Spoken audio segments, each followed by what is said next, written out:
Hello, Hello. welcome to Sugar and Spice. Yes.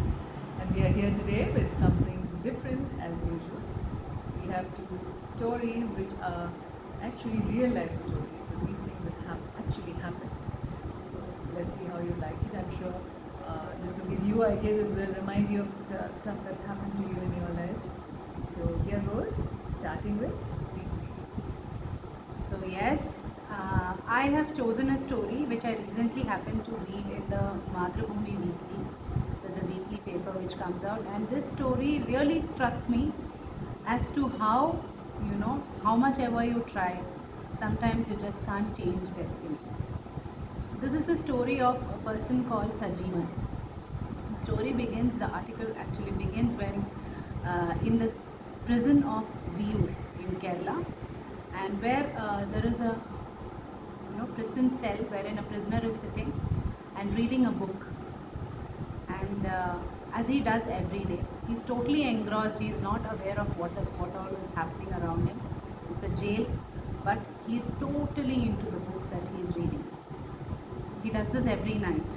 So, similarly, that night he finished reading the book, he finished his dinner, and he lies down to sleep.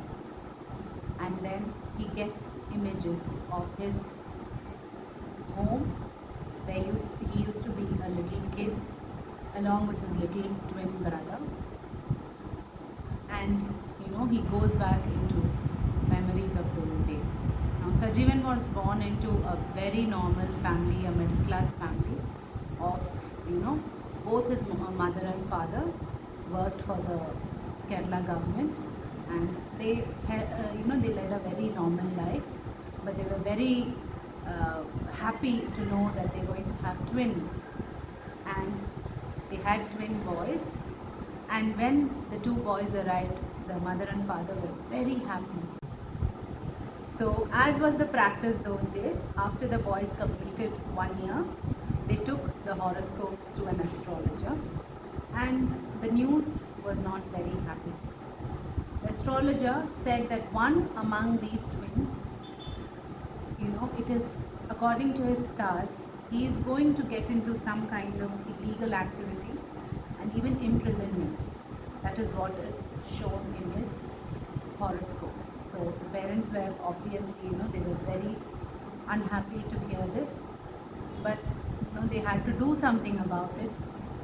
They believed in horoscope, so they were upset, but they tried everything in their capacity to change destiny. So the father made sure that the one among the twins who the astrologer said would have this kind of a future was Sajivan, and he was sent to the best of schools from childhood. Father made sure that he was in very good company and brought him a lot of books wherever he traveled. He took the boys along, and he always he was very generous with books. He thought that more of exposure and the knowledge that he would attain through books would make him a better person, and he would never turn into anything which is wrong or illegal, or he would never get into bad company. So, as the parents had expected, the boy was a very good student.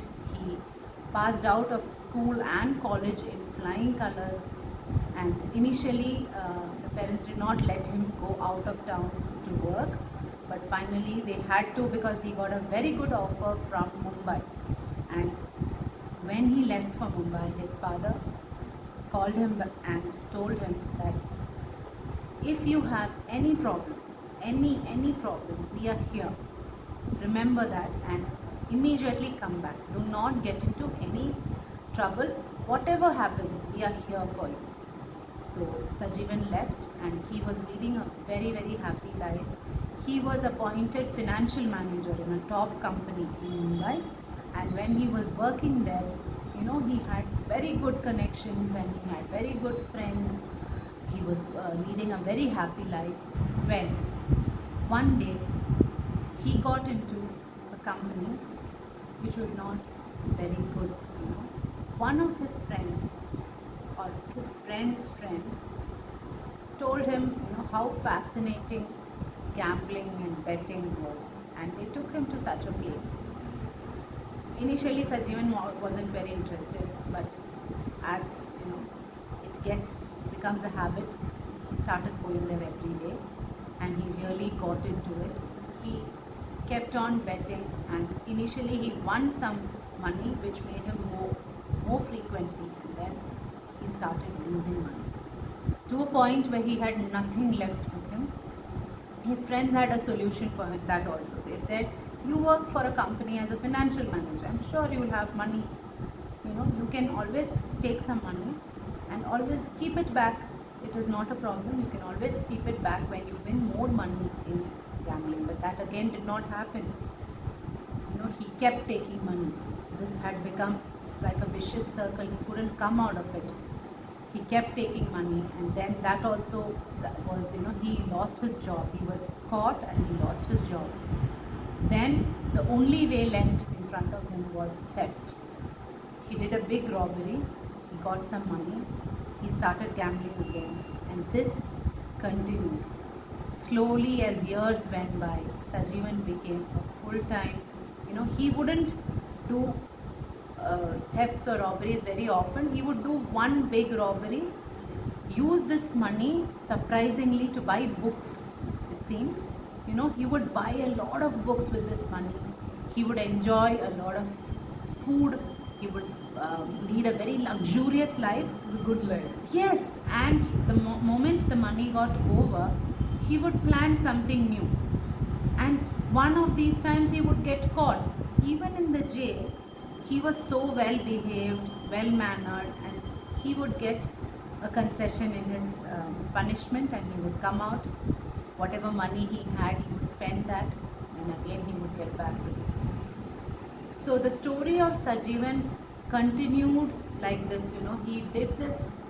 He started getting a kind of high. He started getting kind of excitement when he did this. This was the life which excited him now. And he did not have any kind of relationships. He did not marry. Kept doing this all his life. And the fascinating part was the maximum amount of money he had spent in buying books. Every time, even in jail, people would, the jailers and the policemen would be, they would be shocked to see a prisoner sitting and reading all the time. And when after all this happened, after so many years, when he was 70 plus, he apparently went back to his old ancestral home. They call it Taravada in Malayalam. They go back, he goes back there. He went back to his home, which was almost in ruins now, and he knew that nothing was left of it now. And while he was just returning, somebody called out from the neighborhood. It was a very old man who came and said, I was a friend of your father. He knew that someday you would come here, and he wanted me to give this to you. And he handed him a letter along with another sheet of paper. When he read the letter, it said all about the horoscope and all about how his father continuously tried, to change his destiny and make him a good man, and always wishing that the prediction of the astrologer would turn into a lie. It was he wanted to prove the astrologer wrong. He kept trying, but the father failed. And he said that when Sajeevan comes back here someday, give this letter and his horoscope. The horoscope which actually changed his life. So please give it to him. And this is what the neighbor gave him. And when he read it, he was, shocked. He was like, does this really happen? And he kept, he reflected back on his own life. And you can't sometimes help but wonder whether these things, when actually calculated, maybe there is a lot of signs or some kind of calculation to it that actually happened. If he had it, I mean, if there was an astrologer like that who could foretell with such precision, we'd love to go see him. Yes. Exactly. And those days there might be people like that, And this is a story which, this is not a story, it's a life of a person. So it's actually Maybe, happened. yeah, it just happened and there was nothing to do with the horoscope, also, maybe. But it's a very interesting, and the most interesting part I felt was this criminal who's in love with books. Yes, and they say that after this article was published, people started sending him books to the jail. They Oh, found oh, out lovely. where which particular, because he's in a jail all the time. So they would find out his address and send him books. What a strange and interesting character. Very true. So that is why I chose this story. I hope you all liked it. It's a And lovely story in the sense it's trying to tell us that there are a lot of things that do happen. We can deny it, we Right. can say that no, this is it's not possible. I mean, when we talk about destiny, we have so many people getting into very hot debates about correct. that. That it is you who decides your You life. plan your Yeah, you destiny, plan but your sometimes when you listen to stories like this, you can't help wondering if there is some universal pattern, that you just fit into. So even the changes that happen because of that. We don't know; these are just thoughts that we Are are bringing sharing. up and sharing Very with true. you. Very true. This is not. This is a thing which has actually happened. So we can just make our own opinions about it. Yes, There is no right and wrong. but I'm sure it'll get you thinking. Right. So, Very true. yeah, And so the next story coming up for you yeah, from Shrija. and yeah. So time for my story. I don't know if you can call it a story because it doesn't really have a complete form. No beginning, body, and end. It's something that happened to me.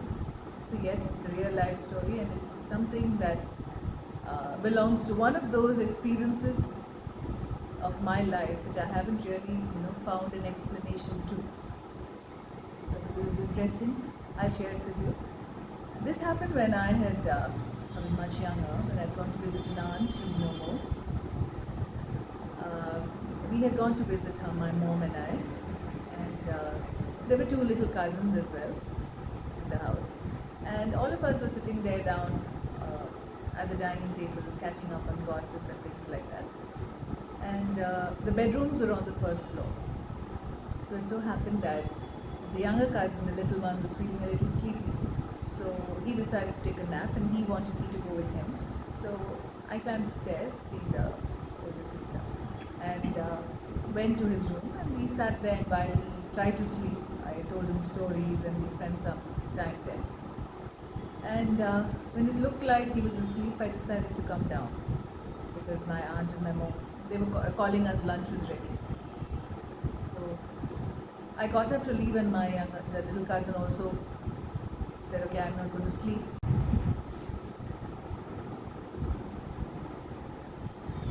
He raced me down the stairs and left very quickly. So I was left walking behind him. And the minute I stepped out of the room, it was, as I said, if I haven't mentioned it before, it was broad daylight. It was around 1 in the afternoon, and it was a particularly well lit house. So there was light streaming in from every corner of the house. So it wasn't dark or shady. But still, when I stepped out of the room and walked, trying to follow my cousin, I felt like somebody was following me. So I turned back. It was a crazy feeling, and I told myself, "You're being paranoid as usual." And there was nobody there. But I increased the speed of my steps because I wasn't quite sure why I had this feeling that somebody was there behind me. So I walked very quickly. It was a slightly narrow, long corridor to the stairs down. And on the way, I even passed the puja room that was left open, and I could see all the deities inside, and it should have been a comforting kind of a moment. So I passed by and I got down to the stairs, and I started climbing down the stairs. But again, at the top of the stairs, I had this feeling that someone was behind me. So then I left all caution, to the winds, or I told myself, no, enough of feeling afraid, and I ran down the stairs. I was terrified. I ran down the stairs and I was sweating by the time I got to the dining table to find my mom and my aunt talking very happily. I didn't mention the incident at that point of time. The rest of the day passed by very Well, I didn't climb up the stairs again, didn't dare go up the stairs again, though my aunt did go uh, a couple of times to fetch things, and everything seemed very normal. And we got back home, and when we got back to, we were staying at my uncle's place at that time. So this was on one of our family trips, annual family trips to Kerala. So when I got back to my uncle's house, I spoke to my mother about this. So she said, "Okay, what exactly did you feel, and how did this happen?" And she dismissed it, telling me that no, you must have imagined it. There's nothing there. What could possibly be there? But there was something about the way she said it that left this little doubt in my mind. But I let it be. It was only a couple of years later that when we were having a discussion on family matters and so on, that's when my mom felt comfortable enough to tell me that, when we had visited this aunt, and you told me that you felt something on the stairs, and can you tell me again what happened? So, of course, that hadn't left my mind. The memory was very sharp, and I described it to her. And she said, "I didn't want to scare you at that time, but do you know, the top of those stairs, that on that particular stair, one of our relatives, her youngest brother, he was only around 22 or so at the time, and he was a patient he had rheumatoid arthritis, so it had affected his heart, and he was in his last stages, very, very young boy. And it said that very often, until the day of his final death, he used to sit on that particular stair, breathing heavily. Those last few days, because he couldn't lie down, he found it very uncomfortable. So I've been told that he used to sit on that particular stair and try to catch his breath. And I don't know how you had that feeling when you were there on those stairs."